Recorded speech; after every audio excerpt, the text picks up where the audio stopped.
पैदाइश 8 बाब तूफान का खात्मा। फिर खुदा ने नूह को और कुल जानदारों और कुल चौपाओं को जो उसके साथ कश्ती में थे याद किया। और खुदा ने ज़मीन पर एक हवा चलाई और पानी रुक गया और समुंदर के सोते और आसमान के दरीचे बंद किए गए और आसमान से जो बारिश हो रही थी थम गई और पानी ज़मीन पर से घटते घटते 150 दिन के बाद कम हुआ। और 7वें महीने की 17वीं तारीख को कश्ती अरारात के पहाड़ों पर टिक गई और पानी 10वें महीने तक बराबर घटता रहा। और 10वें महीने की पहली तारीख को पहाड़ों की चोटियां नजर आईं।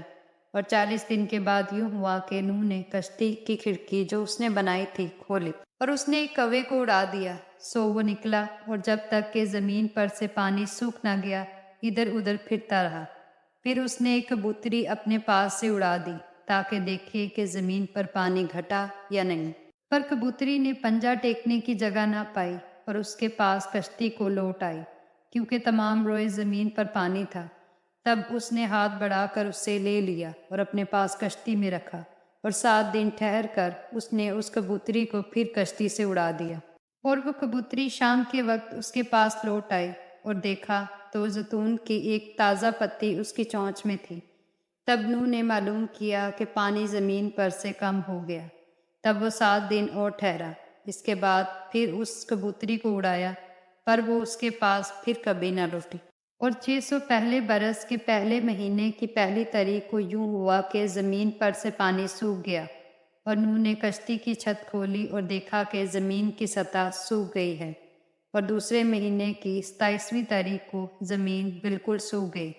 तब खुदा ने नूह से कहा कि कश्ती से बाहर निकल आ, तू और तेरे साथ तेरी बीवी और तेरे बेटे और तेरे बेटों की बीवियां और उन जानदारों को भी बाहर निकाल ला जो तेरे साथ हैं, क्या परिंदे, क्या चौपाएं, क्या रे जमीन के रेंगने वाले जानदार, ताकि वो जमीन पर कसरत से बच्चे दें और बारावर हों और जमीन पर बढ़ जाएं।